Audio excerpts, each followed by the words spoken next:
Chapter number 9, chapter number 10 biotechnology.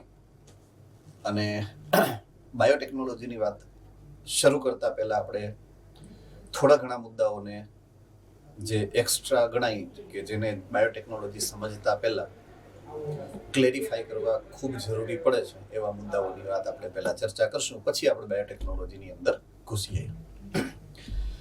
Okay, સૌથી પહેલી જરૂરિયાત જે આપણી છે અત્યારે સમજવાની, બેસિકલી પ્રાથમિક રીતે જે સમજવાની જરૂરિયાત છે એ છે જીનેટિક્સના જે બેસિક પ્રિન્સિપલ છે અથવા તો જીનેટિક્સના પાયાના સિદ્ધાંતો. બરાબર છે? એટલે હું અત્યારે પહેલી જે આપણી જર્નીની શરૂઆત કરું છું એ બાયોટેકનોલોજીથી કરું છું.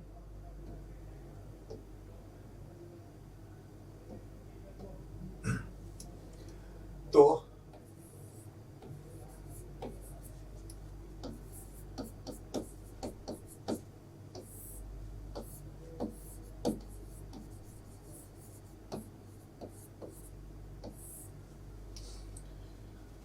જનીન શાસ્ત્ર કે જીનેટિક્સ,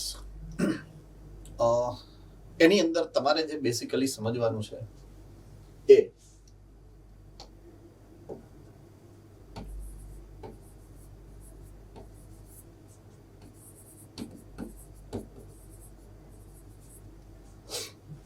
જનીનની વર્તણૂક, જનીનની ક્રિયાવિધિ, જેમાં એક છે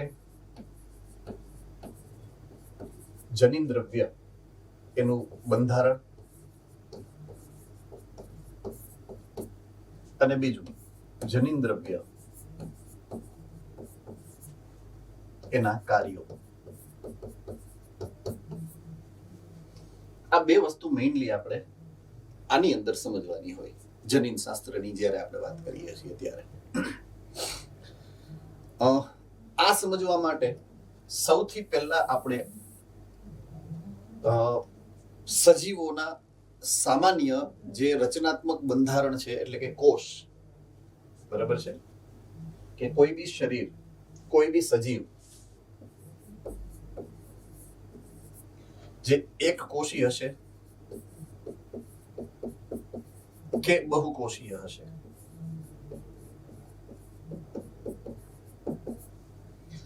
જો બહુકોષીય છે તો એના આયોજનના સ્તર હું જો અંગતંત્રથી શરૂ કરું,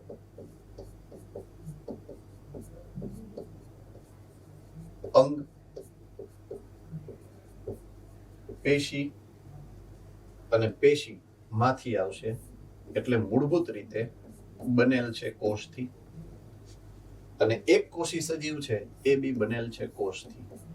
તો સજીવ કોઈ બી છે બનેલો છે બેસિકલી કોષથી.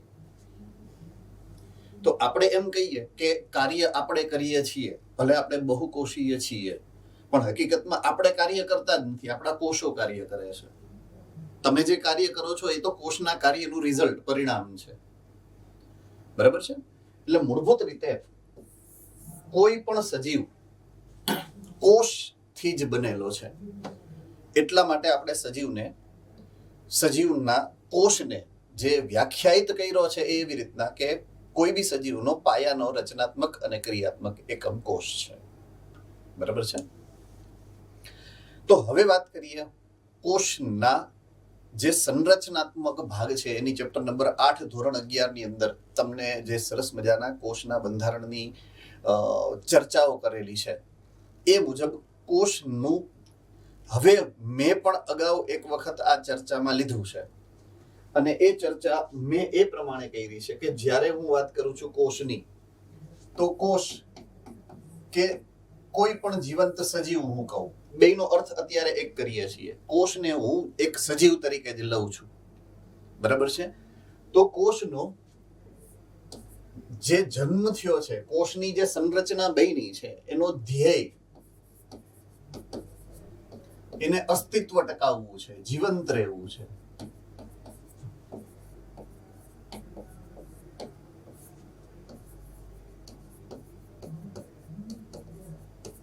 ગમે એમ કરીને સજીવે જીવંત રહેવું છે, મરવું કોઈને નથી. આ ધ્યેય છે પ્રાથમિક કોઈ પણ સજીવ અથવા તો કોઈ પણ કોષ. હવે એના માટે એને કરવું શું પડે છે? હું ફરીથી એક વખત કહી દઉં, એક વખત લગભગ મેં આ સમજાવેલું હશે, નહીં સમજાવેલું હોય તો અત્યારે પાછું સમજાવું છું. જીવંત રહેવા માટે એને શું કરવું પડે? કાં તો દેહ ધાર્મિક ક્રિયાઓ કરવી પડે,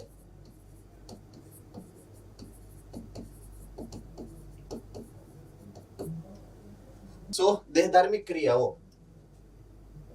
જો કરવી છે તો એના માટે આપણે કરવું પડે, જો પાછું આવ્યું ઓકે, ચયાપચય કરવું પડે. ઓકે, ચયાપચય કોના દ્વારા થાય છે? ચયાપચયનું સંચાલન કોણ કરે? તો કે ઉત્સેચક.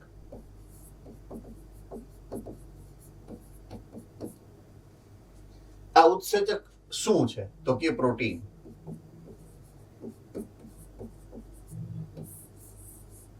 એટલે જીવંત રહેવા માટે એને જરૂરિયાત શેની પડશે? પ્રોટીનની. બરાબર છે? આમાં કોઈને લગભગ કઈ ઇશ્યુ નહીં હોય, કારણ કે આ બધી સંકલ્પનાઓ આપણે ઓલરેડી 11 12માંથી શીખતા આવીએ છીએ. ઓકે, જીવંત રહેવાની વાત છે પોતાની, મારી પોતાની. પણ હું એક વખત તો મરવાનો જ છું. એક સમય ફિક્સ છે કે મારે મરવું જ પડશે. મારું અસ્તિત્વ એક સમયે તો પૂરું થશે જ. તો મારી જાતિનું અસ્તિત્વ ટકાવવા માટે હું મારા સંતાન પેઢીને છોડી અને મરીશ એવો ધ્યેય હોય કોઈ પણ સજીવનો, એ વનસ્પતિ હશે તો પણ અને પ્રાણી હશે તો પણ. એટલે અસ્તિત્વ ટકાવવાનો જ બીજો રસ્તો છે, પ્રજનન છે. અસ્તિત્વ ટકાવવાનો બીજો રસ્તો પ્રજનન છે. કોષ માટે કોષ વિભાજન ને સજીવ માટે પ્રજનન, બેયનો હેતુ એક જ છે કે કોષ મરે પહેલા બીજા બે કોષ બની ગયા. સજીવ મરે પહેલા એની સંતાન પેઢીમાં એ પોતે જીવંત છે. બરાબર છે? એટલે કાં તો એ કોષ વિભાજન કરશે, એટલે કે પ્રજનન કરશે. પ્રજનન કરે કે કોષ વિભાજન કરે, તો એના અર્થઘટનમાં આપણે એવું સમજવું પડે, આઈ રિપીટ, કે એને નવો કોષ બનાવવો છે અથવા તો નવો સજીવ બનાવવો છે. મતલબ કે નવું કાર્બનિક દ્રવ્ય બનાવવું છે. હા કે ના? તો નવો સજીવ કે નવો કોષ બનાવવો છે તો એને કાર્બનિક દ્રવ્યોની જરૂર પડે. મુખ્ય કાર્બનિક દ્રવ્ય કે જે બંધારણીય છે તમારા શરીરના, તમારા દેહને બનાવવા માટે જે મુખ્ય બંધારણીય દ્રવ્ય છે ને, એનું નામ છે પ્રોટીન. આપણી કોઈ પણ સંરચના એવી નથી કે જેમાં પ્રોટીન બંધારણીય દ્રવ્ય નથી, બધામાં છે. બરાબર છે? એટલે પ્રોટીન મૂળભૂત રીતે જરૂરિયાત પડે જ્યારે એને કોષ વિભાજન કરવું છે કે પ્રજનન કરવું છે ત્યારે. તો અલ્ટિમેટલી જીવંત રહેવા માટે એની જરૂરિયાત શું છે? કોઈ પણ સંજોગોમાં બંને પ્રકારના અસ્તિત્વ માટે પ્રોટીન. એનો મતલબ એ છે કે કોઈ પણ કોષનો જેમ ધ્યેય જીવંત રહેવું છે, એમ કોઈ પણ કોષનું જે મૂળભૂત કાર્ય છે, એ મૂળભૂત કાર્ય છે એ પ્રોટીન સંશ્લેષણ બનશે.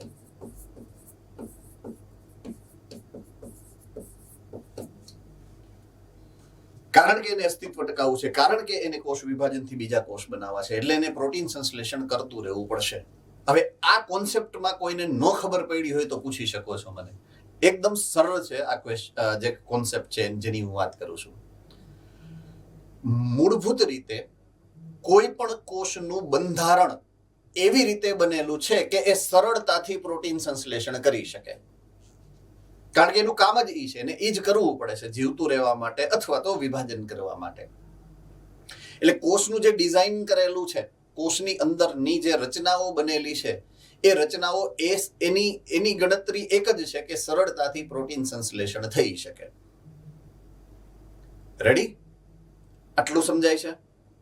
સંરચના બનાવવી છે અથવા તો ચયાપચય કરવું છે, એના માટે કોષની અંદર પ્રોટીન સંશ્લેષણ થવું જરૂરી છે. ઓકે, કોષમાં પ્રોટીન સંશ્લેષણ શેના માટે જરૂરી છે?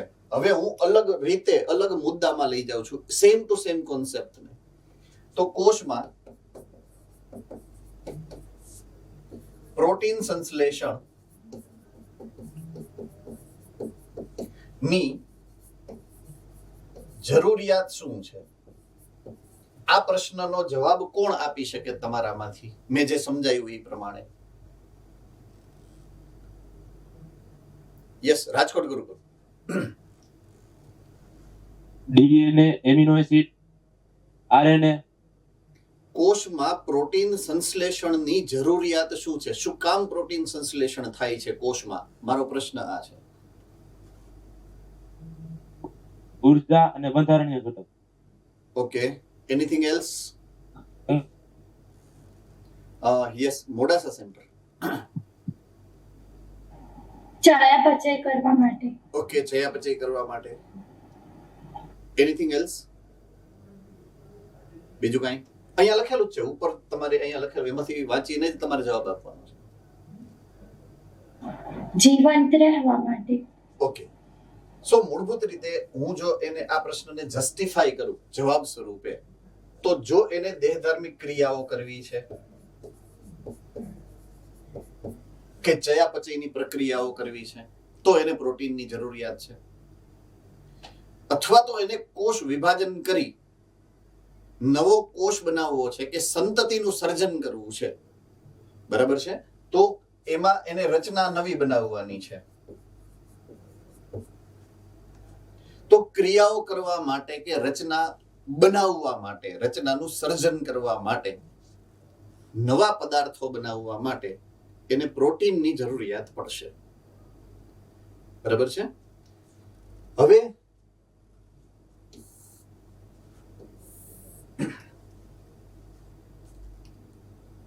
અલગ મુદ્દો એક, ચેપ્ટર નંબર 5, ચેપ્ટર નંબર 6 અને ચેપ્ટર નંબર 7, ધોરણ 11, બાહ્યાકાર વિદ્યા, અંતઃસ્થ વિદ્યા, બરાબર છે. ઓકે, ચેપ્ટર નંબર 11, 12, 13, વનસ્પતિ દેહ ધર્મ વિદ્યા, અને પછી પ્રાણી દેહ ધર્મ વિદ્યા. પોઈન્ટ જે 5, 6 અને 7 માં તમને સમજાવવામાં આવ્યો છે સામાન્ય રીતે, 5, 6 અને 7, ચેપ્ટર નંબર 5, 6 અને 7. તો બાહ્યાકાર વિદ્યા અને અંતઃસ્થ વિદ્યા શેને અનુલક્ષીને, શેના માટે તમે ભણ્યા છો? શું કામ ભણ્યા છો? શું સમજવા માટે તમે આ ચેપ્ટર નંબર 5 અને ચેપ્ટર નંબર 6 કે ચેપ્ટર નંબર 7 ભણ્યા છો? હા, રાજકોટ ગુરુકુલ સેન્ટર. દેહ ધર્મ વિદ્યાનું વર્ગીકરણ. દેહ ધર્મ વિદ્યા સમજવા. દેહ ધર્મ વિદ્યા નહીં, 5, 6, 7 માં દેહ ધર્મ વિદ્યા નથી. એમાં બાહ્યાકાર વિદ્યા છે, એમાં અંતઃસ્થ વિદ્યા છે. નહીં, બાહ્યાકાર વિદ્યા ખબર પડે, એનાથી અંતઃસ્થ વિદ્યા ખબર પડે. બાહ્યાકાર વિદ્યામાં શું ખબર પડે? આપણે ચેપ્ટર નંબર 6, 7 ભણીએ તો એ જ ક્વેશ્ચન છે. વર્ગીકરણ. વર્ગીકરણ ચેપ્ટર નંબર 1, 2, 3, 4, જુનાગઢ ગુરુકુલ. વનસ્પતિ છે એની રચના, અને ચેપ્ટર નંબર 7 જોઈએ તો પ્રાણીની રચના સમજવા માટે. ઓકે, રચનાઓ સમજવા માટે કે એના શરીરમાં કયા પ્રકારની રચનાઓ છે, બરાબર છે. ઓકે, રચનાઓ 2 પ્રકારની તમે સમજ્યા, એક બાહ્યાકાર અને એક અંતઃસ્થ. બહારથી મારો હાથ કેવો દેખાય છે, આ બાહ્યાકાર લક્ષણ છે. એને છેદ લઈ અને અંદરથી જોવો તો અંદરની ગોઠવણી કેવી છે, એને અંતઃસ્થ વિદ્યા કહેવાય, એનેટમી, બરાબર છે. એટલે તમને 6, 7 ચેપ્ટર જે છે અથવા તો 5મું ચેપ્ટર છે એની અંદર આ બધું સમજાવેલું છે કે એને બહારથી કેવા દેખાય છે અને અંદરથી કેવા દેખાય. પ્રાણીઓ અંદરથી કેવા હોય, બહારથી કેવા હોય. વનસ્પતિ અંદરથી કેવી હોય, બહારથી કેવી હોય. રેડી? અંતઃસ્થ વિદ્યા અને બાહ્યાકાર વિદ્યા. તો એ તમારા લક્ષણો છે. જો હવે હું અહીંયા એક અલગ ટોપિક ઉપર લઈ જાઉં છું, તમે સજીવના લક્ષણો. સજીવના લક્ષણો હું 2 પ્રકારના કરું છું. 2 પ્રકારના લક્ષણો કરું છું. એકને કહું છું રચનાત્મક લક્ષણો.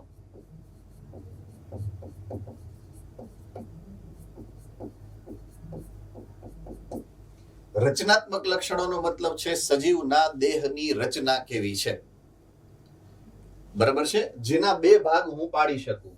એક છે બાહ્યાકાર અને બીજા છે અંતઃસ્થ.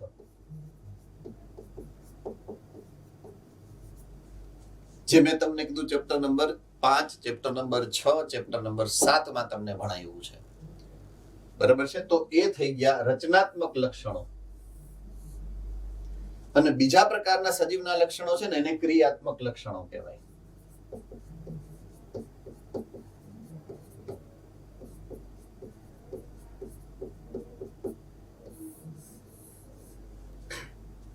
ક્રિયાત્મક લક્ષણો એનો અર્થ છે દેહધાર્મિક ક્રિયાઓ અને ચયાપચય. શું છે? દેહધાર્મિક ક્રિયાઓ અને ચયાપચય. એટલે અહીંયા તમારે ફિઝિયોલોજી આવી.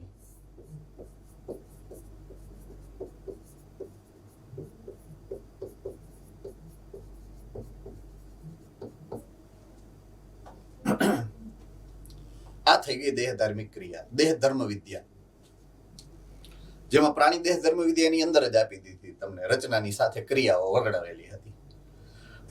વનસ્પતિમાં નોખી પાડી છે. વનસ્પતિમાં બાહ્યાકાર અને અંતઃસ્થ વિદ્યા સમજાવીને પછી દેહ ધર્મ વિદ્યા ચેપ્ટર નંબર 11, 12, 13 માં આપી હતી. બરાબર છે? એટલે અહીંયા થોડીક નોખી પાડી દીધી. ઓકે, આમાં કોઈને ડાઉટ છે મેં જે આ સમજાયું એમાં? Or else Thums up. All right. હવે હું આને અને આને હામે બેહાડું. જો આ બેને સામે બેસાડું. આની પહેલા જે કોન્સેપ્ટ ભણાવ્યો હોય, કોષની બે પ્રકારની ઘટનાક્રમને અહીંયા સમજાવી મેં. એક કોષ ક્રિયા માટે અને બીજું કોષ રચના માટે પ્રોટીનની જરૂરિયાત છે. રાઈટ? તો ક્રિયા શું છે? લક્ષણ. ક્રિયા શું છે? લક્ષણ. પોઈન્ટ સમજવાનો મેઇન મુદ્દો હવે આવ્યો. રચના શું છે? તમારું લક્ષણ છે. તમને ભગવાને જે હાથ પગ આપ્યા એ રચના છે, પણ એના વડે તમે જે કાર્ય કરો છો એ પણ તમારું લક્ષણ છે ને. તમે શું કેવું વર્તન કરો છો તમારું લક્ષણ છે. તમારી કેવી રચના છે એ તમારું લક્ષણ છે. તો સજીવના લક્ષણો, ક્રિયા કરવા માટે પ્રોટીનની જરૂરિયાત છે. સજીવની રચના બનાવવા માટે પ્રોટીનની જરૂરિયાત છે. તો ક્રિયાત્મક લક્ષણ માટે પ્રોટીનની જરૂરિયાત છે. રચનાત્મક લક્ષણ માટે પ્રોટીનની જરૂરિયાત છે. મેં કાન આમ નથી પકડ્યો, મેં કાન આમ કરીને અહીંયાથી પકડ્યો. આમ જોઈ, ઊંધો કાન પકડાયો મેં તમને અત્યારે, ઇન્ટેન્શનલી, સાઈ કરીને. બરાબર છે? શું કામ? કારણ કે આ મુદ્દો થોડોક ગંભીર છે. એકવાર આ ગંભીરતા સુધી તમે પહોંચી જાઓ પછી લાઈફ લોંગ તમારે રીબાઉન્સ થવાની જરૂરિયાત નહીં પડે. એક જ વાર મગજમાં ઉતારવાનો છે આ મુદ્દો. ટૂંકમાં કોઈ એક સજીવને એની સંતાન પેઢી બનાવવી છે. પોઈન્ટ સમજો. હવે મેઇન મુદ્દો કે એક કોષને બીજા બે કોષ બનાવવા છે. એક સંતાન પેઢીના નિર્માણ કરવા માટે, દાખલા તરીકે કોઈ એક મનુષ્ય છે તો હું છું, તો હું મારા સંતાન પેઢીમાં એવા જ લક્ષણો ઈચ્છું કે જે મારામાં છે. હા, મારાથી ઓછા નહીં, મારાથી સારા લક્ષણ આવે એવું હું ઈચ્છીશ. અને એ ઘટનાક્રમ બધી જ જાતિઓ માટે લાગુ પડે. રાઈટ? તો મારા લક્ષણો બે પ્રકારના છે હમણાં સંજય પ્રમાણે. કાં તો મારી રચના કેવી છે, અથવા તો મારા કાર્યો કયા પ્રકારના છે. હું શ્વસન કઈ રીતે કરું છું કારણ કે મારી પાસે શ્વસન તંત્ર છે. હું પાચન કઈ રીતે કરું છું કારણ કે મારી પાસે પાચન તંત્ર છે. રાઈટ? હું પ્રચલન હલનચલન કઈ રીતે કરું છું જેના માટે મારી પાસે તંત્રો છે અલગ અલગ પ્રકારના. તો આ બધા જ લક્ષણો જે મને પ્રકૃતિએ આપ્યા છે, આ બધા જ લક્ષણો હું મારી સંતાન પેઢીમાં ઉતારવાનો પ્રયત્ન કરું, સારા બનાવીને બને ત્યાં સુધી. બરાબર છે? ફેરફાર કરી અને સારા બનાવી અને આગળ એક પેઢી મોકલવાનો પ્રયત્ન કરું. તો મારામાંથી આ લક્ષણો નેક્સ્ટ પેઢીમાં જવા માટે પ્રજનનમાં એક જ કોષ મારા શરીરનો ભાગ લે. આ નિયમ છે. પ્રજનન માટે, પ્રજનન એટલે કોષ વિભાજન. હમણાં આગળ લખ્યું જો અહીંયા, પ્રજનન એટલે કોષ વિભાજન. તો તો જ્યારથી પહેલી વખત પૃથ્વી ઉપર સજીવ આવ્યો તો એ એક જ કોષીય હતો. એને જ્યારે કોષ વિભાજન કર્યું ત્યારે બાળકોષો બન્યા, એ એનું પ્રજનન થઈ ગયું.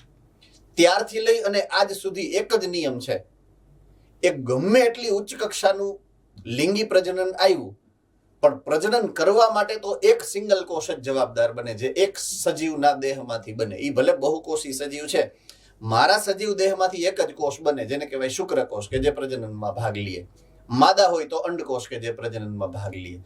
આ પોઈન્ટને તમે માર્કઆઉટ નથી કર્યો, પણ આ હકીકત છે. પ્રજનન તો એક જ કોષ કરી શકે. કોઈ પણ સજીવ હશે, બહુકોષી હતો, આપણા સજીવના બધાય દેહના કોષો કઈ પ્રજનનમાં ભાગ નથી લેતા. એક જ કોષ સજીવના દેહનો પ્રજનનમાં ભાગ લઈ શકે. અલિંગી પ્રજનન હોય અને પ્રજનનમાં ભાગ લેતો કોષ હોય તો એને આપણે કહીએ છીએ બીજાણુ. બરાબર છે? અને લિંગી પ્રજનનમાં ભાગ લેતો કોષ હશે એને આપણે કહીએ છીએ જન્યુ. રેડી? જન્યુ હશે કે બીજાણુ? આઈ રિપીટ, જન્યુ હશે કે બીજાણુ, લિંગી પ્રજનન હશે કે અલિંગી પ્રજનન, જે પણ કોષ એમાં ભાગ લેશે એ કોષ ફરજિયાત એકકીય હશે. પોઈન્ટ ટુ બી નોટેડ. આ કોષ ફરજિયાત એકકીય હોય. અલિંગી પ્રજનન કરતો બીજાણુ કોષ હશે ને તો બી એ એકકીય હોય, અને લિંગી પ્રજનન કરતો જન્યુ હશે તો એ બી એકકીય જ હોય. બરાબર છે? હવે આપણે કદાચ શંકા એવી જાય કે સર, દાખલા તરીકે હું લીલના જીવનચક્રની વાત કરું, એકાંગી, જેનો દેહ એકકીય છે. બરાબર છે? એક આપણે આવ્યું તો હું તમને સમજાવી દઉં કે દાખલા તરીકે આ કોઈ લીલ છે એવું માની લ્યો, આ બહુકોષીય લીલ છે. બરાબર છે? એ ઘણા બધા કોષોની બનેલી છે, પણ એ છે એકકીય કોષોની બનેલી. કેવી છે? એકકીય કોષોની બનેલી. એના જે દૈહિક કોષો છે એ એકકીય છે. તો હવે મારે જો એને લિંગી પ્રજનન કરાવવું છે, પોઈન્ટ ટુ બી નોટેડ, લિંગી પ્રજનન કરાવવું છે, તો લિંગી પ્રજનનમાં મારી જરૂરિયાત છે જન્યુઓની. તો એના દેહમાંથી જન્યુઓ બને. એક નર જન્યુ બને, એક માદા જન્યુ બને, પણ આ જન્યુઓ સમજન્યુ છે. ઉદાહરણ તરીકે સમજન્યુ છે. રાઈટ? આ બંને જન્યુઓ પણ એકકીય છે. કેવા છે? એકકીય છે. તો આ બંને જન્યુઓ જો એકકીય દેહમાંથી જ વિભાજન પામી અને એકકીય જન્યુ બનતા હોય તો આ પ્રકારના વિભાજનને હું કહીશ સમભાજન.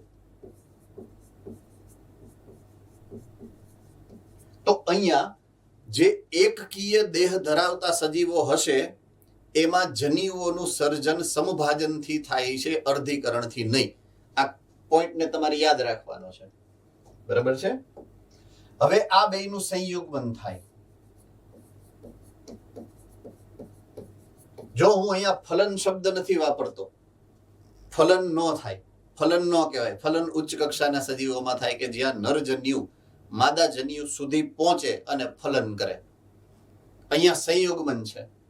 બરાબર છે? અને એક કોષ બને છે જેને કહેવાય યુગ્મનજ.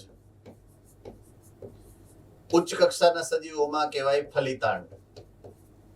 બરાબર છે? હવે આ કોષમાં બે એન ભેગા થયા એટલે આ 2n થઈ ગયો, દ્વિકીય કોષ થઈ ગયો. આ કેવો થઈ ગયો? દ્વિકીય કોષ. રાઈટ? આ થઈ ગયો દ્વિકીય કોષ. હવે આમાંથી મારે નવો સજીવ બનાવવાનો થાય. જે નવો સજીવ બનશે એ કેમાંથી બનશે? આ યુગ્મનજમાંથી જ બને ને. હવે યુગ્મનજ 2n છે, દ્વિકીય છે, અને નવો દેહ બનાવવાનો છે એ એકકીય બનાવવાનો છે. સમજ में आ रही है बात કે નહીં आ रही है? એટલે થાય હું આને મારે પહેલા રૂપાંતરિત કરવો પડે. એટલે અહીંયા ડાયરેક્ટલી કોઈ વસ્તુ નહીં થાય. બરાબર છે? પહેલા શું થશે તો કે આમાં આ કોષ થોડોક મોટો થઈ અને કોષ કેન્દ્રના 1 2 3 4 અર્ધીકરણ થાય. કોષ કેન્દ્ર અર્ધીકરણ પામે. કોષ કેન્દ્ર. બરાબર? એટલે આ એક n થયો, આ એક n થયો, આ એક n થયો અને આ એક n થયો. ચારેય કોષ કેન્દ્ર એકકીય બન્યા. 3 કોષ કેન્દ્ર અવનત પામે એટલે નાશ થઈ જાય એનો, અને એમાંથી જે એક સિંગલ કોષ બને એકકીય કોષ બને નવો. રાઈટ? આ બન્યો બીજાણુ કોષ. આ થઈ ગયો બીજાણુ કોષ. અને એ બીજાણુ કોષ સતત કોષ વિભાજન કરશે.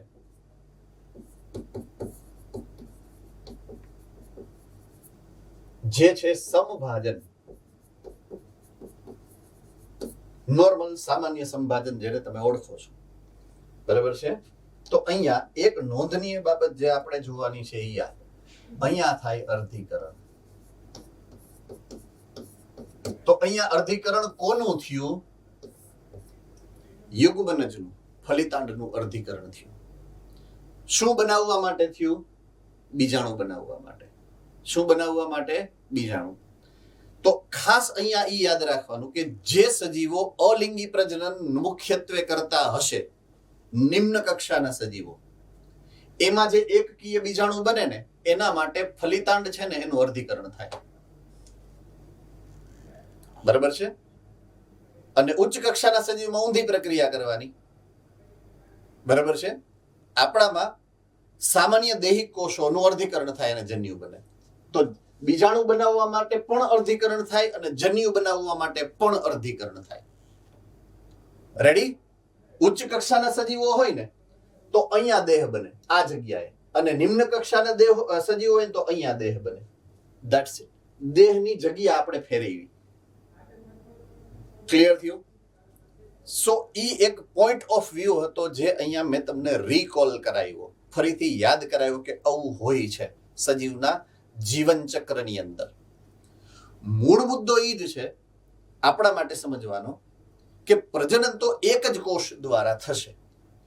પ્રજનન માટે એક જ સિંગલ કોષ જવાબદાર હોય છે. રેડી? ઓકે, હું હવે આગળ વધું છું, એક આગળ કરતા પાછળ વધું છું, અહીંયા પાછો આવી જાઉં છું. તો જ્યારે એક જ કોષ મારી અંદરથી મારી સંતતિ સર્જવા માટે વધે છે, ત્યારે મારી મેઇન જે ફોકસ છે, પ્રકૃતિનું મેઇન ફોકસ શું છે ખબર છે? કે મારા લક્ષણો બધા જવા જોઈએ મારી સંતાન પેઢીની અંદર.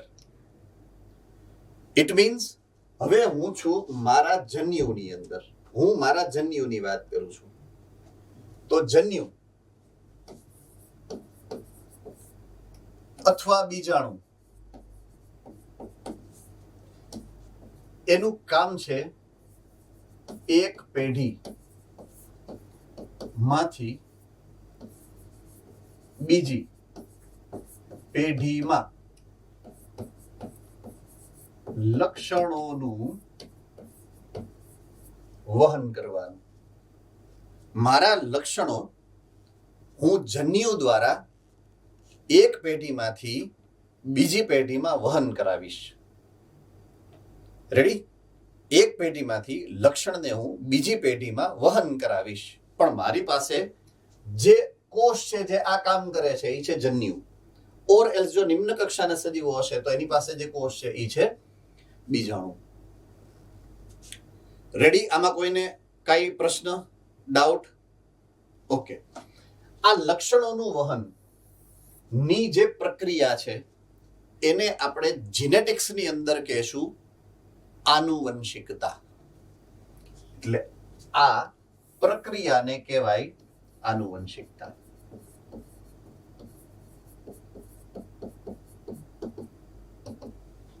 શું કહેવાય?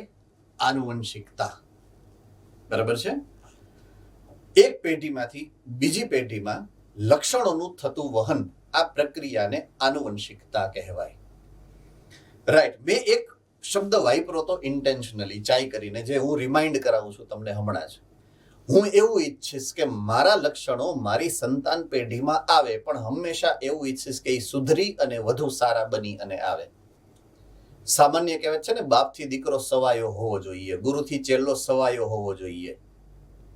એમ આઈ વેરી કરેક્ટ? હા કે ના?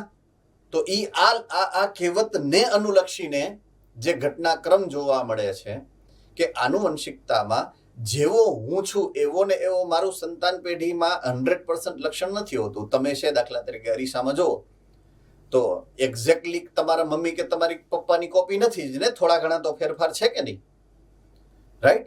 તો જ્યારે એક પેઢીમાંથી બીજી પેઢીમાં લક્ષણોનું વહન થાય તો એ એમનેમ નથી થતું, થોડા ઘણા ફેરફારોથી થાય છે, અથવા તો થોડા ઘણા ફેરફારો કર્યા અને એ પછી જ થાય છે. તો એ જે લક્ષણોમાં ફેરફાર થવાની જે ઘટના છે આનુવંશિકતા દરમિયાન, એના માટે શબ્દ વાપરું છું હું ભિન્નતા. તો ભિન્નતા એટલે શું? તો કે લક્ષણો ના વહન દરમિયાન થતો ફેરફાર છે.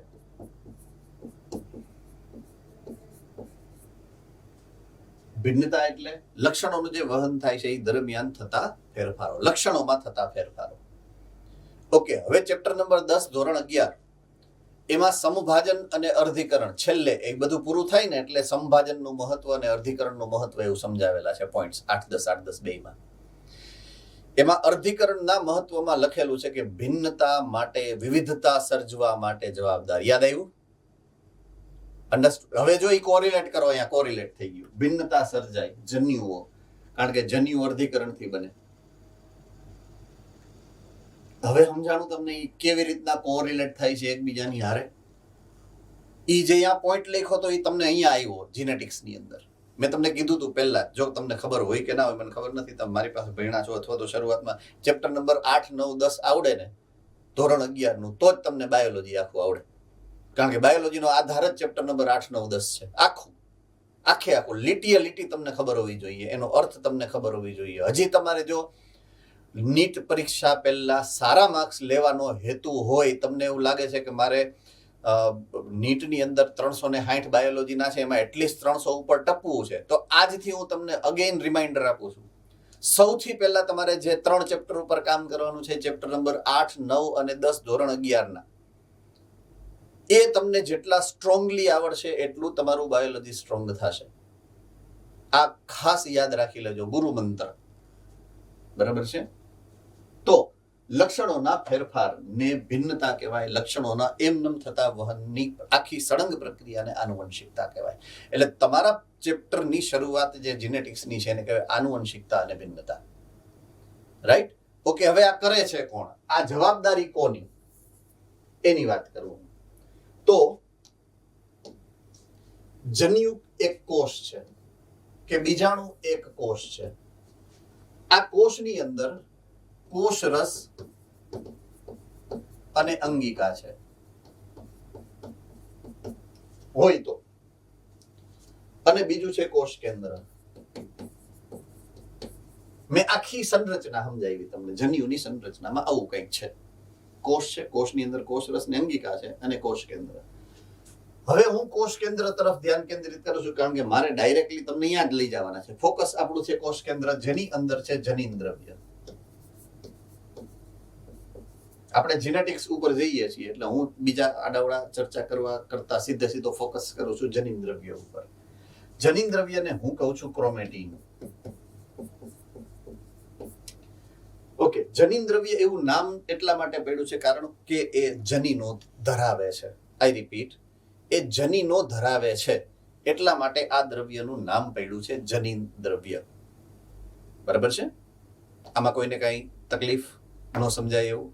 ઓકે, હવે હું નેક્સ્ટ પેજ, આખું એક નવું પેજ બનાવી અને તમને ક્રોમેટીન થી શરૂઆત કરું છું આગળ વધવાની.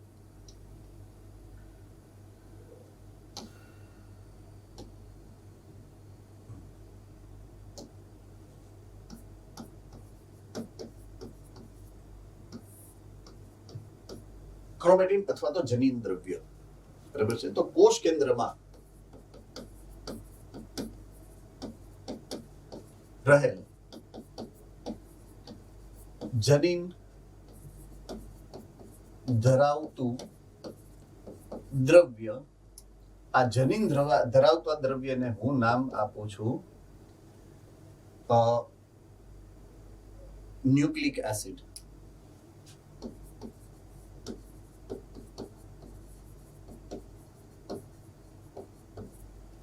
રાઈટ. હવે ન્યુક્લિક એસિડ છૂટું રહી ન શકે, રાઈટ. કોષ કેન્દ્રની અંદર જનીન દ્રવ્યમાં જે આ ન્યુક્લિક એસિડ છે એ તો તાતણો છે, તંતુમય રચના છે, છૂટું રહી ન શકે કારણ કે ખૂબ લાંબુ છે, એટલે એને સંગઠિત કરી અને રાખવું પડે. પોઈન્ટ સમજવાનો છે.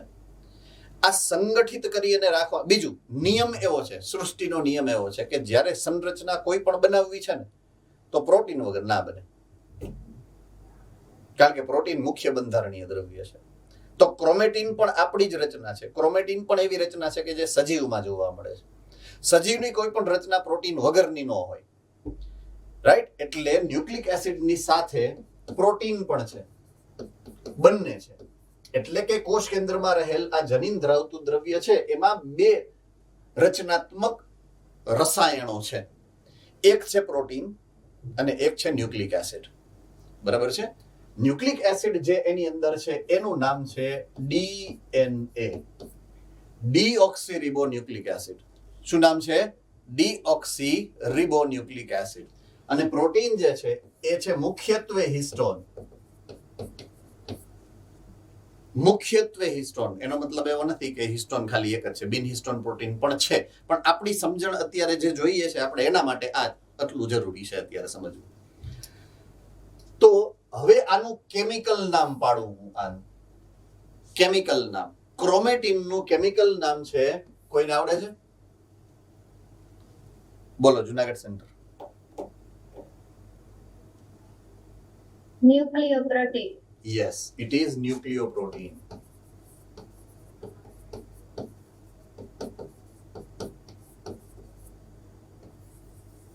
શું કામ ન્યુક્લિયોપ્રોટીન?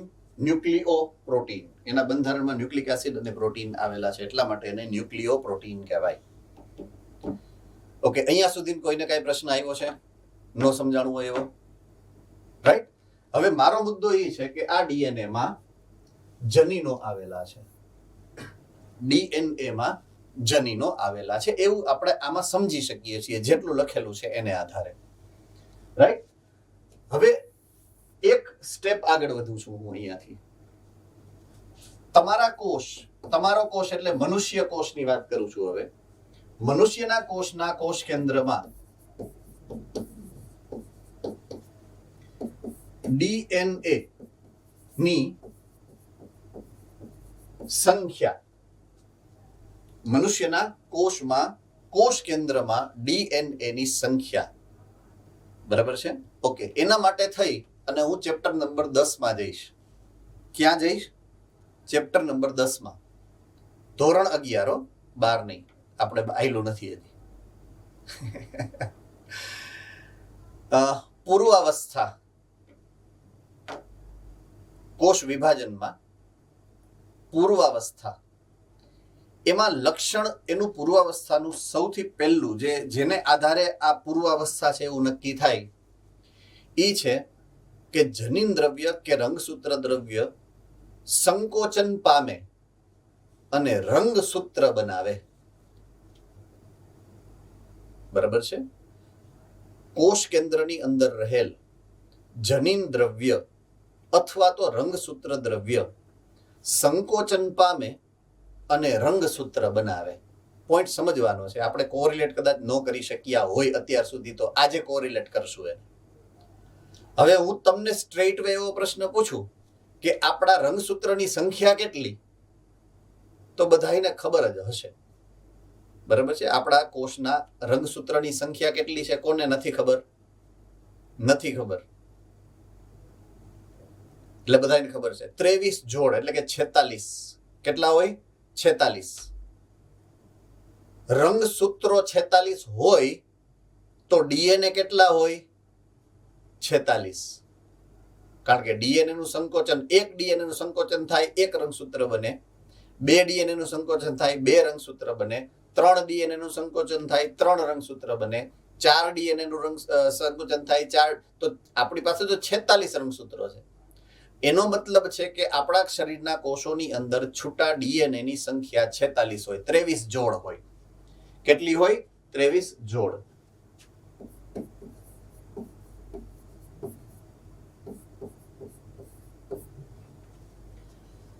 તો ડીએનએ આપણી અંદર 46 એટલે કે 23 જોડની સંખ્યામાં છે. રેડી? આમાં કોઈને કાંઈ ઇશ્યુ ખરો? ઓકે, હવે હું જઈશ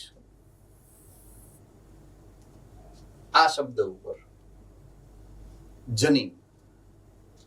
ઓકે, આ આખી સ્ટોરીમાં મૂળભૂત રીતે જે સમજૂતી મળી છે આપણને એ એવી છે કે એક છે પિતૃ પેઢી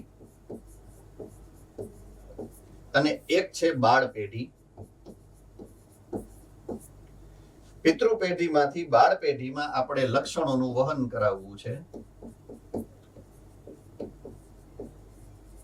શું કરાવવું છે? લક્ષણોનું વહન કરાવવું છે, જેના માટે આપણે જન્યુમાં ડીએનએ ને આ જવાબદારી સોંપી છે. રાઈટ? ડીએનએ ને આ જવાબદારી તમે સોંપી છે કે તારે આ કામ કરવાનું છે. રાઈટ? એટલે ડીએનએ ને જવાબદારી સોંપી એટલે ડીએનએ પાસે આ છે.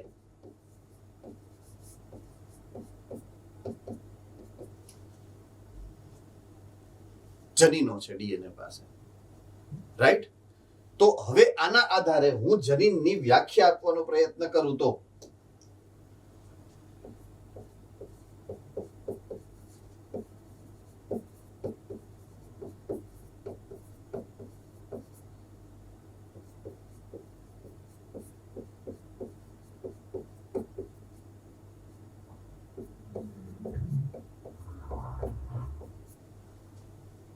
કોઈ એક ચોક્કસ લક્ષણ માટેનું એક સંકેત એટલે એક જનીન.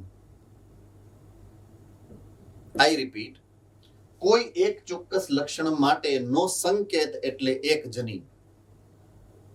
મીન્સ એક જનીન, એક સંકેત, જે એક લક્ષણ માટે હોય, ફિક્સ. બરાબર છે? હવે હું અહીંયા આવી જાઉં. લક્ષણ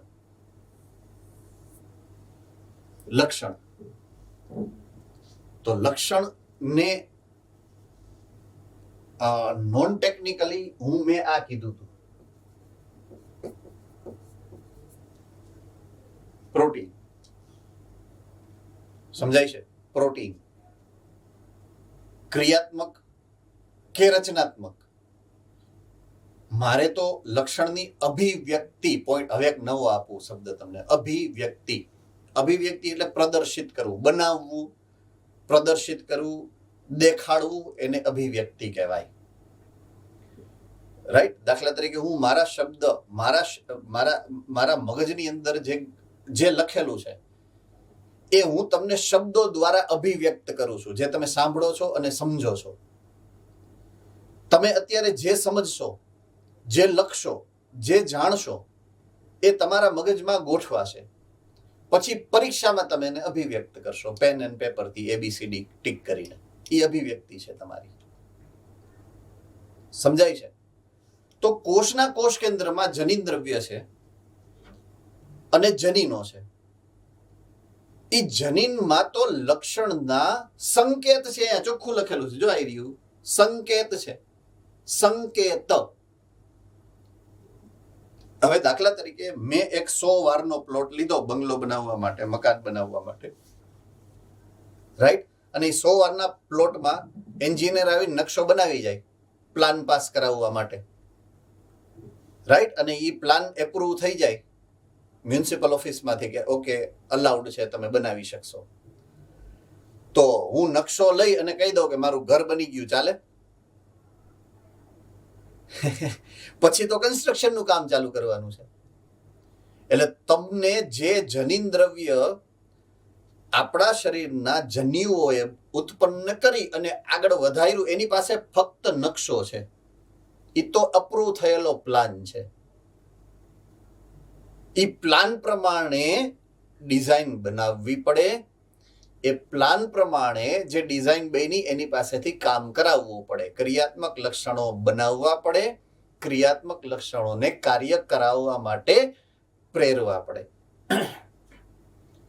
તો તો એના માટે તમારે જરૂરિયાત પડશે પ્રોટીનની,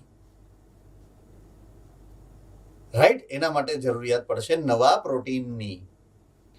મતલબ કે તમારું ડીએનએ જે જનીન ધરાવે છે, જનીનના લક્ષણોને જે અભિવ્યક્ત કરવું છે, એના માટે તમારે પ્રોટીન જરૂર પડશે.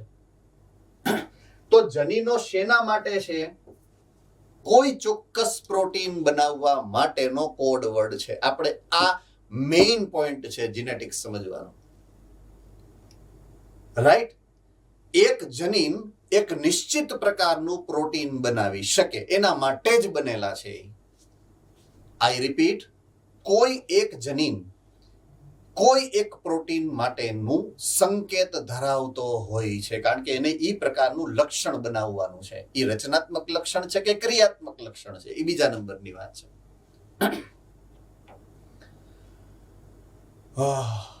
થક ગયા, મેં તો થક ગયા. ઓકે, મેઇન જે જીનેટિક્સનો બેઝિક કન્સેપ્ટ છે એ આવો છે, રાઈટ? લગભગ મને યાદ છે ત્યાં સુધી જેટલું જરૂરી હતું એ મેં તમને સમજાવ્યું છે. જેટલું જરૂરી છે એટલું મેં તમને સમજાવ્યું છે. તો આ રીતે કુલ ડીએનએ ના જથ્થાની અંદર રહેલ જનીનોની સંખ્યા મીન્સ ટાઈપ ઓફ પ્રોટીનના પ્રકારો જે બનવા જોઈએ મનુષ્યની અંદર, લગભગ 30,000 જેટલા છે. માત્ર આપણા શરીરની અંદર અલગ અલગ 30,000 જેટલા પ્રોટીન્સ બને છે. મતલબ તમારા શરીરમાં જનીનોની સંખ્યા લગભગ 30,000 જેટલી છે, રાઈટ? ઓકે, આના ઉપરથી એક નવો કોન્સેપ્ટ બનશે કે જનીનની સંખ્યા લગભગ હું કહું 30,000 ની હોય તો સામે તમારા શરીરની અંદર રંગસૂત્રની સંખ્યા મર્યાદિત છે, રાઈટ? રંગસૂત્ર, દાખલા તરીકે હું એક જન્યુની વાત કરું, જન્યુ એ નર જન્યુ હોય કે માદા જન્યુ છે, એની અંદર રંગસૂત્રો જે છે એની સંખ્યા કેટલી છે? તો કે 23. તો 23 રંગસૂત્રમાં 30,000 જનીનોને તમારે સમાવવા પડે. સમજાય છે કે નહીં? એટલે એક ડીએનએ એની ઉપર કેટલા જનીન છે? તો કે ઘણા બધા છે. આપણે મૂળ મુદ્દો આ છે, બરાબર છે? કે કોઈ એક ડીએનએ ની શૃંખલા પર ઘણા બધા જનીનો રહેલ હોય છે. શું કામ? એનું વૈજ્ઞાનિક કારણ આવ્યું.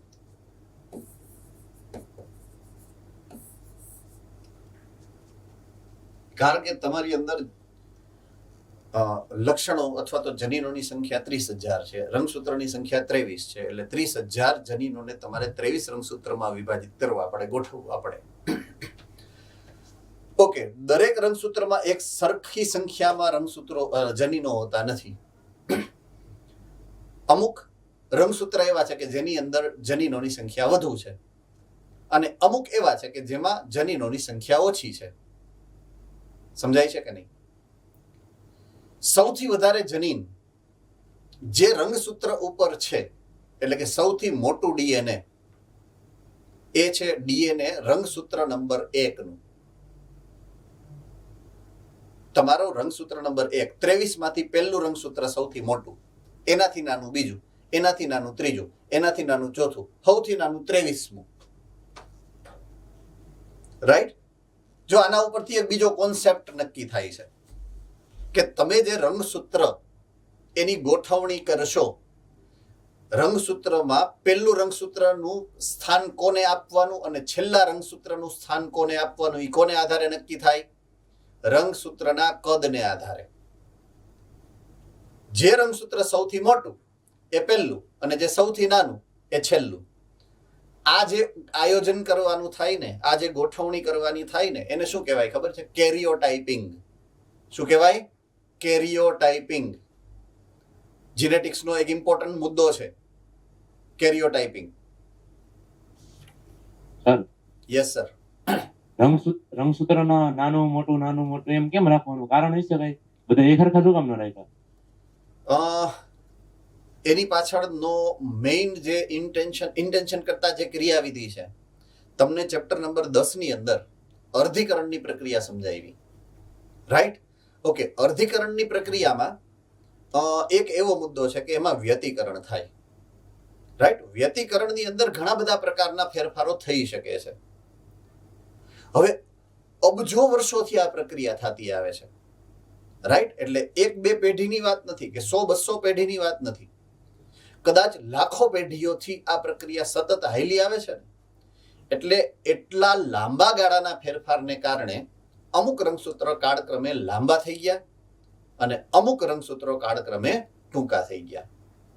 ઓકે. હજી બીજી રીતે તમને શીખડાવવાની ટ્રાય કરું, સમજાવવાની ટ્રાય કરું, કોરિલેટ કરાવવાની ટ્રાય કરું. તમારા 5 સંવેદનાગ્રાહી અંગો છે. રાઈટ? એક છે આંખ, એક છે નાક, એક છે જીભ, એક છે ચામડી અને એક છે કાન. 5 મુખ્ય સંવેદનાગ્રાહી એકમ છે. હવે હું એમ કહું કે આમાં સૌથી વધારે સારું કોણ, સૌથી શ્રેષ્ઠ કોણ? હવે એ કેમ આપણે નક્કી કરવું? તો એ સંવેદનાની તીવ્રતા ઉપરથી નક્કી કરી શકો તમે. સૌથી નજીકની સંવેદના કોની? મોઢામાં નાખ્યા પછી ખબર પડે ને, હા કે ના? Yes or no? સેકન્ડ નંબરની ચામડી. તો એ તમારે નજીક તો આવવું પડે, સંપર્કમાં આવવું પડે એટલીસ્ટ. પછી કોણ આવે ખબર છે?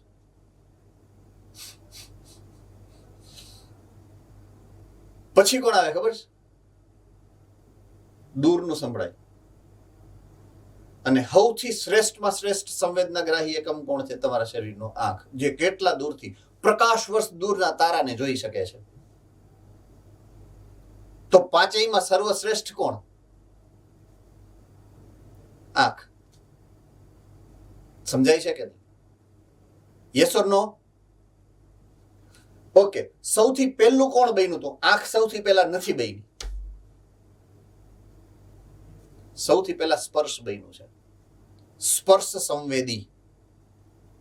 છેટ ક્યાંથી આવેલો આવે છે ખબર છે? વાદળીઓથી આવેલો સ્પર્શ સંવેદી. કોષ્ઠાંતરી સ્પર્શ સંવેદી છે. અપૃષ્ઠવંશીઓ સ્પર્શ સંવેદી હોય. તો સૌથી પહેલી સંવેદના સ્પર્શ છે ને સૌથી વિકસિત પછીથી બનેલી છે. શું કામ? ઇવોલ્યુશન. ઉત્ક્રાંતિમાં જેની જરૂરિયાત વધારે હોય ને એ લક્ષણ વધારે વિકસે. તો દાખલા તરીકે આંખના લક્ષણો કે કાનના લક્ષણો એ જે રંગસૂત્રમાં હોય ને એ રંગસૂત્રમાં વધારે ફેરફાર થાય. પોઈન્ટ સમજો હવે. રાઈટ? તમારા શરીરમાં જેટલા પ્રોટીનની જરૂરિયાત છે, હવે સૌથી મસ્તીનો મુદ્દો તમને સમજાવું, એકદમ ઇન્ટેલિજન્ટ મુદ્દો સમજાવું. કે દાખલા તરીકે હું એમ કહું કે આપણા શરીરમાં કોઈ એક ટાઈમે આ એક ક્રિયા થાય તો એના માટે આટલી ક્રિયાઓ કરવી પડે, આટલા પ્રકારના ચયાપચય કરવા પડે અને આટલા પ્રકારના એની અંદર પ્રોટીનની જરૂરિયાત હોય. પણ એ માપ વગરનું છે. દાખલા તરીકે એવું તો ફિક્સ નથી કે હું દરરોજ 100 ગ્રામ જ રાઈસ એટલે કે ચોખા ખાઉં છું, એવું તો જરૂરી નથી. મને બહુ ભૂખ લાગી હોય તો 2 કિલો ઉલાડી જાવ. હવે એ સમયે જ્યારે ગ્લુકોઝનું લેવલ મારા શરીરમાં અપ થઈ જાય, મારા રુધિરમાં ગ્લુકોઝનું લેવલ એ સમયે જ્યારે ઊંચું થઈ જાય ત્યારે મારા શરીરને ઇન્સ્યુલિનની વધારે માત્રામાં જરૂર પડે. હા કે ના? તો ત્યારે ઇન્સ્યુલિન બનાવતું મારી પાસે એક જ જનીન હોય તો હલવાઈ જાય ને. એટલે એવા જનીનો આપણા શરીરમાં જ્યારે જે ઇમરજન્સી ક્રિયા માટે જરૂરી હોય ને એવી પ્રક્રિયા માટેનો પ્રોટીન ઉત્પન્ન કરતા જેટલા જનીનો હશે ને એ જનીનો સિંગલ ન હોય, એની મલ્ટિપલ કોપી હોય. પોઈન્ટ સમજો, બહુ ઇમ્પોર્ટન્ટ છે. એની મલ્ટિપલ કોપી હોય, 100, 200, 500 નકલ હોય એની નકલ. એ નકલ કઈ રીતના બને? નકલ વ્યતિકરણથી બનશે. શેનાથી બનશે? વ્યતિકરણથી. ફેરફાર ક્યાં થાય? વ્યતિકરણમાં થાય.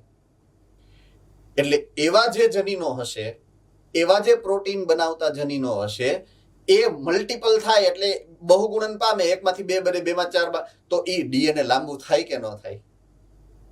હવે સમજાણું કે નહીં? એટલે અમુક ડીએનએ ખૂબ લાંબા થઈ ગયા, અમુક ડીએનએ માપના થઈ ગયા, અમુક ડીએનએ હાવ ટૂંકા થાય છે. એક્સ રંગસૂત્ર અને વાય રંગસૂત્રમાં એક્સ રંગસૂત્ર મોટું છે ને વાય રંગસૂત્ર ટૂંકું, અને દિન બદીન ટૂંકું થતું જાય છે.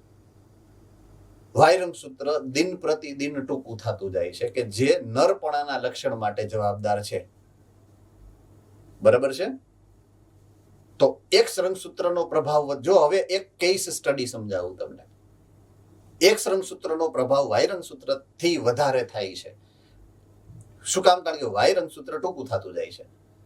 તો એને પરિણામે અસર એવી થાય છે કે નર જે ક્ષેત્રમાં આગળ વધે છે એ ક્ષેત્રોમાં અત્યારે માદા આગળ વધવા માંડી. કંપનીના સીઈઓ, પ્રોડક્શન મેનેજર, એમાં તમે જુઓ મહિલાઓ ધીમે ધીમે પોતાના પગ આગળ વધારવા માંડી છે.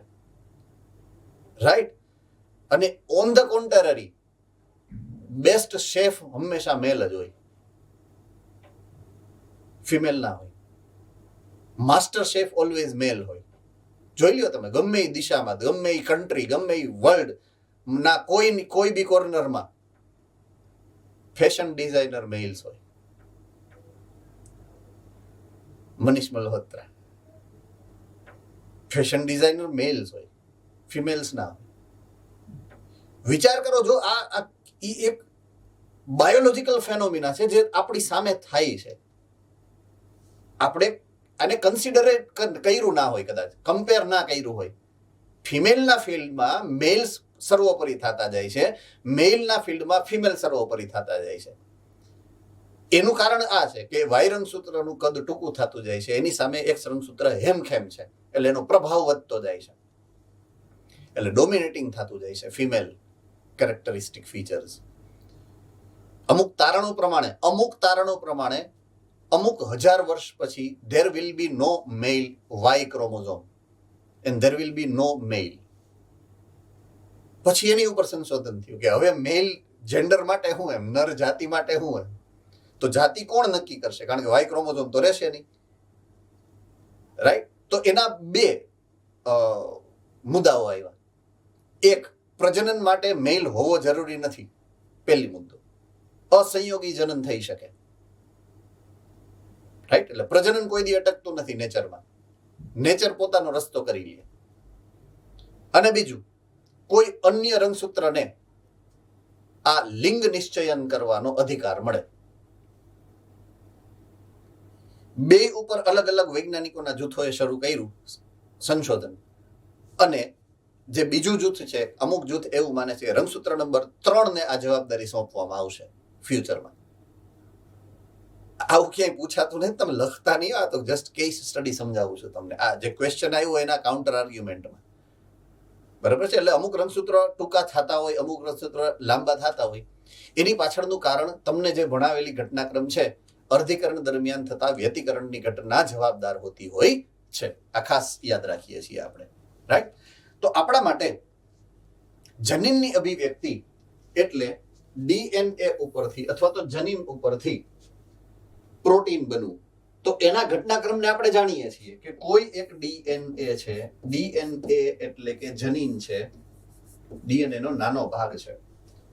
એની ઉપરથી આરએનએ બને. શું બને? આરએનએ. અને આરએનએ ઉપરથી બનશે પ્રોટીન. બરાબર છે? આ પ્રોટીન શું છે? તો કે લક્ષણ, કાં તો રચનાત્મક લક્ષણ છે અને કાં તો ક્રિયાત્મક લક્ષણનું નિયમન કરશે.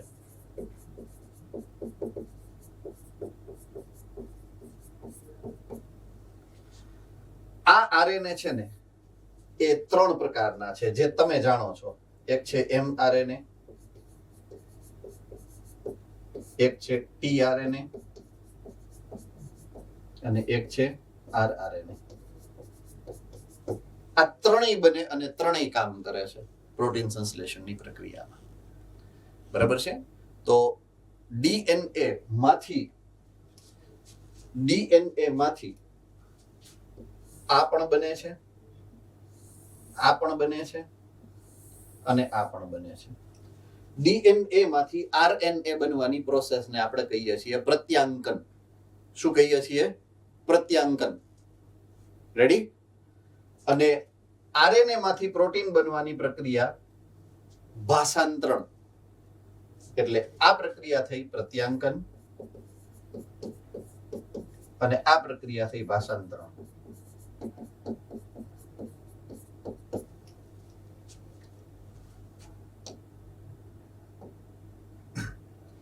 આ બે એટલે કે mRNA અને tRNA જે ડીએનએ માંથી બનશે એ ડીએનએ ને હું કહું છું જીનોમિક ડીએનએ.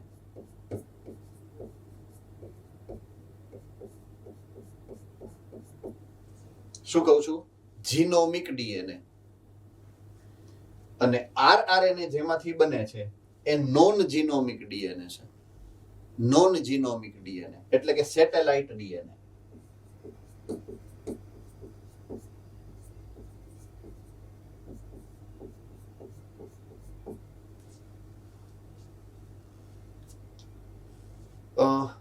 ધોરણ 11 ચેપ્ટર નંબર 8 કોષ કેન્દ્ર અને એક્ઝેક્ટલી કોષ કેન્દ્રમાં જે તમને આપેલું છે રંગસૂત્રના પ્રકારો, એની આકૃતિ, એની ઉપરનો છેલ્લો મુદ્દો ટૂંકમાં કે કોષ કેન્દ્રિકા આરઆરએનએ નું સંશ્લેષણ કરે. યાદ હોય તો કોષ કેન્દ્રિકા દ્વારા આરઆરએનએ નું સંશ્લેષણ થાય. આ કોણ છે? આરઆરએનએ. તો એનો મતલબ સેટેલાઇટ ડીએનએ ક્યાં છે? આરઆરએનએ ક્યાં છે? સોરી, આરઆરએનએ બનાવતા સેટેલાઇટ ડીએનએ ક્યાં છે? કોષ કેન્દ્રિકામાં. ક્યાં છે? કોષ કેન્દ્રિકામાં. તો સેટેલાઇટ ડીએનએ નો અર્થ એ છે કે એ કોષ કેન્દ્રિકાનું જનીન દ્રવ્ય છે. બરાબર છે? બાકીના સામાન્ય જે તમે જેને ક્રોમેટિન કયો છો એ ક્રોમેટિન જનીન દ્રવ્ય છે. એને કહેવાય એટલે જ જીનોમિક ડીએનએ. બરાબર છે? આ ઘણા બધા અલગ અલગ પ્રકારના મુદ્દાઓને કમ્પાઇલ કરી ભેગા કરી અને મેં તમારી સામે રજૂ કર્યા છે જીનેટિક્સનું ક્વિક રિવિઝન કરાવવાના હેતુથી. આવું બધું તમારે જીનેટિક્સમાં ભણવાનું થશે. જો તમારે ચેપ્ટર ચાલી ગયું હશે તો તમને ખબર પડી ગઈ હશે, અને ચેપ્ટર નહીં ચાલુ હોય તો ભવિષ્યમાં ખબર પડી જશે મેં જે સમજાવ્યું છે એ બધું. આવતીકાલથી આપણે બાયોટેકનોલોજીની શરૂઆત કરીએ એ પહેલા અગેઇન હું તમને સમજાવી દઉં કે એક જનીન છે, એ જનીન દ્વારા નિશ્ચિત પ્રકારના પ્રોટીન એક પેઢીમાંથી બીજી પેઢીમાં વહન પામી અને એની અભિવ્યક્તિ થતી હોય છે. વહન પામવાની જવાબદારી ડીએનએ ની છે અને અભિવ્યક્તિની જવાબદારી, અભિવ્યક્તિ એટલે પ્રોટીન બનાવવું, તો એ કોણ બનાવે? આરએનએ. એટલે જનીન દ્રવ્યના આપણા શરીરની અંદર બે પ્રકારો છે, ડીએનએ અને આરએનએ. ડીએનએ આનુવંશિક દ્રવ્ય છે અને આરએનએ અભિવ્યક્તિ માટે જવાબદાર દ્રવ્ય છે. ડીએનએ અભિવ્યક્તિ નથી કરતું, આરએનએ અભિવ્યક્તિ કરે છે. પોઈન્ટ ટુ બી નોટેડ. ખાસ યાદ રાખવાનું છે આપણે. બરાબર છે? નિમ્ન કક્ષાના સજીવો એટલે કે વાયરસ કે જેની અંદર માત્ર આરએનએ છે, તો એમાં આરએનએ જ બે કામ કરશે. બરાબર છે? આનુવંશિકતા જાળવશે એ આરએનએ જ જાળવશે અને અભિવ્યક્તિ કરશે એ બી આરએનએ જ કરશે, કારણ કે એમાં ડીએનએ છે જ નહીં. સો અહીંયા હું કન્ક્લુડ કરું છું આજનું લેક્ચર. બરાબર છે? અને આવતીકાલે આપણે બાયોટેકનોલોજીના મુદ્દાઓની શરૂઆત કરીએ છીએ. ફાઇન. કોઈને કઈ ડાઉટ હોય તો પૂછી શકો છો. 2 મિનિટની વાર છે. I can solve it. Yes, Junagadh. Sir, આ સેટેલાઇટ છે એ રંગસૂત્ર ઉપર આવેલું સેટેલાઇટ હતું, દ્વિતીયક રચના એ જ છે કે? યસ, એ જ છે. એ જ એનું સંગઠન થાય. જેટલા એવા રંગસૂત્રો છે, સેટેલાઇટ રંગસૂત્રો જેટલા છે ને, જેટલા સેટેલાઇટ રંગસૂત્ર આપણા હોય ને, એના સેટેલાઇટ વિસ્તાર છે ને એ છૂટા ન પડે. એ એમને જે એક જગ્યાએ ભેગા થઈ જાય, બસ એ જ કોષ કેન્દ્રિકા. ઓલરાઈટ, એની અધર ક્વેશ્ચન? Sir, yes. જ્યારે રંગસૂત્ર બની જાય, ઘનીકરણ થઈ જાય હમ. અને કોષ કેન્દ્ર પટલ અદ્રશ્ય થાય, હમ. ત્યારે રંગસૂત્ર કોષ રસમાં આવી જાય, યસ. તો અમુક ઉત્સેચકો દ્વારા આપણા કોષ રસમાં હોય એના દ્વારા રંગસૂત્રને નુકસાન થઈ શકે, હમ. એના દ્વારા ડીએનએ ને નુકસાન થઈ શકે. હમ. હવે છેડાના ભાગે વધારે થાય હમ. તો ત્યાં સેટેલાઇટ હોય તો નુકસાન ન થાય એને. ઓકે, હવે પહેલો મુદ્દો એ છે કે તું જે પ્રક્રિયાની જે વાત કરશ ને એ કોમન નથી, અનકોમન છે, અપવાદ સ્વરૂપ છે, મિસ્ટેક છે. સમજાય છે? આ મિસ્ટેક છે, એ કાયમી થતી ક્રિયા નથી. વોટ આઈ મીન એટલે એ વિકૃતિની વાત છે તું જે સમજાવશ ઈ. હું આનુવંશિકતાની વાત સમજાવું છું. એટલે વિકૃતિ તો ભાગ્યે જ બને, અને ભાગ્યે જ બને એટલે મિસ્ટેક થી બની છે, અને મિસ્ટેકની કોઈ માપ ન હોય. એમ મારે પાપ જ કરવું છે તો ગમે એટલું કરી શકું એમ. એટલે અહીંયા કોઈ મેઝરમેન્ટ કરી શકાય એવી કોઈ પોસિબિલિટી નથી, એમ કહેવાનો મારો મતલબ એવો છે. કારણ કે એ ભૂલથી થતી ઘટના છે, અપવાદ સ્વરૂપ બનતી ઘટના છે. કેમિકલ રિએક્શન છે કે જે કરવાનું નથી અને થાય છે. એટલે એમાં કોઈ મેઝરમેન્ટ કે એનું કોઈ માપ ન હોઈ શકે, વધારે કે ઓછું. What I can sense it. હા, જ્યાં જ્યાં એને ખબર જ છે કે અહીંયા આ નુકસાન થવાની સંભાવના હોય, બરાબર છે, તો એ જગ્યાએ એ ડીએનએ ને મલ્ટીપ્લાય કરી દે છે. મલ્ટીપ્લાય કરવું એનો મતલબ છે બહુગુણિત. મેં કીધું ને એની સંખ્યા વધારી દે. ઓકે, નંબર 2, એના માટે ડીએનએ ખુલ્લું હોવું જોઈએ. રાઈટ? ખુલ્લા હોવાનો મતલબ છે યુક્રોમેટિન. યુક્રોમેટિન સ્વરૂપમાં હોવું જોઈએ. ખબર છે હું જે કહું છું એ કે તારા માટે નવું છે? ઓકે, તો યુક્રોમેટિન ઓલવેઝ, સેટેલાઇટ રંગસૂત્ર હંમેશા હિટ્રોક્રોમેટિન જ હોય. યુક્રોમેટિન ક્યારે થાય ખબર છે? જ્યારે એને આરઆરએનએ બનાવવું છે ને ત્યારે જ. બાકી હિટ્રોક્રોમેટિન જ રહે, યુક્રોમેટિન બને જ નહીં. એમ કન્ડેન્સ્ડ ફોર્મમાં જ હોય. એટલે એની ઉપર ક્યારેય આ તું કહેશે હવે હાનિકારક ઉત્સેચકોની અસર થતી નથી. એમ અને લાંબા સમય સુધી, એટલે હજારો પેઢીઓ સુધી સુરક્ષિત રહે, એમાં કોઈ ફેરફાર ન થાય. એમ જે બી વ્યતિકરણની કે ફેરફાર થવાની ઘટના છે ને એ હંમેશા જીનોમિક ડીએનએમાં જ થાય, ક્રોમેટિનમાં જ થાય, હિટ્રોક્રોમેટિનમાં નથી થતી. ખાસ કરીને સેટેલાઇટમાં નથી થતી. એટલા માટે જ સેટેલાઇટ ડીએનએ નો જ ઉપયોગ કરવાનો છે આપણે બાયોટેકનોલોજીની અંદર. આપણે જે આ બધું તમને સમજાવ્યું એની પાછળનું રીઝન જ આ છે કે આ બધા મુદ્દાઓને, આ બધી ટર્મિનોલોજીને આપણે ઇન ફ્યુચર બાયોટેકનોલોજીમાં યુઝ લેવાની છે. રાઈટ? ઓલ રાઈટ, એની અધર ક્વેશ્ચન? સારું, ચાલો તો જમી આવો. ભૂખ તો મને લાગી છે. ચાલો, કાલે મળીએ.